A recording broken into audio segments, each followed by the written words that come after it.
আশায় তো ওনাকে ধন্যবাদ জ্ঞাপন এবং আমরা যে আমাদের অধিকারটা পেয়েছি এটা জানার জন্য আজকের এই বৈঠক। তো এই বৈঠকে উপস্থিত আছেন বা এই সম্মানীয় মঞ্চে উপস্থিত আছেন এই বুথের বুথ সভাপতি, এই মণ্ডলের বা এই বুথ যার দায়িত্বে শক্তি কেন্দ্র প্রমুখ ভাই কনক, এই মণ্ডলের মণ্ডল সভানেত্রী সম্মানীয় কল্পনা সরকার এবং মণ্ডল সাধারণ সম্পাদক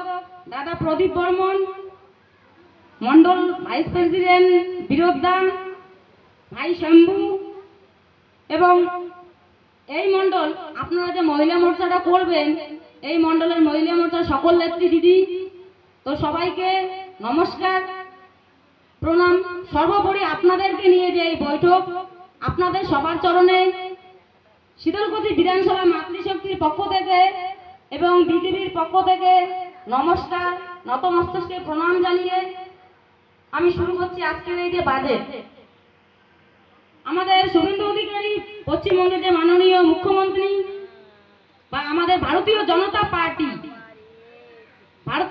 পার্টি এমন একটা পার্টি যে পার্টি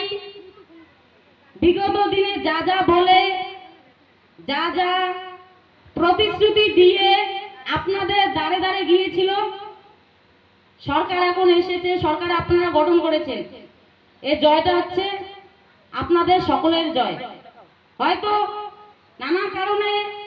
আপনারা 2019, 21, 24 সামনে আসতে পারেন নাই ঠিকই, কিন্তু আপনারা মনে মনে চেয়েছিলেন বিজেপিটাকে আনা প্রয়োজন বা বিজেপিটাকে আনাই লাগবে এই অপশাসনকে বিদায় দিয়ে। তাই আজকের ভারতীয় জনতা পার্টি 2026-এর বিজেপি সরকার, তো আপনাদের সরকার আপনাদের পাশেই সবসময় আছে। আপনাদের অভিযোগ আর আমাদের সরকার, আপনাদের সরকার আপনাদের অভিযোগ নেওয়ার দায়িত্ব নিজের কাঁধে নিয়ে বা আপনাদের সবাইকে আপনাদের সবার অধিকারকে মাথায় রেখে 2026-এর এই বাজেট। তো 26-এর বাজেট হয়েছিল মহিলা শিশু কল্যাণকে নিয়ে যে বাবদ বৃদ্ধি, মহিলা শিশুদের যে জনকল্যাণ প্রকল্পগুলির জন্য আমাদের সরকার যা বাজেট করেছে তা আগের সরকারের থেকে বহুগুণী বেশি।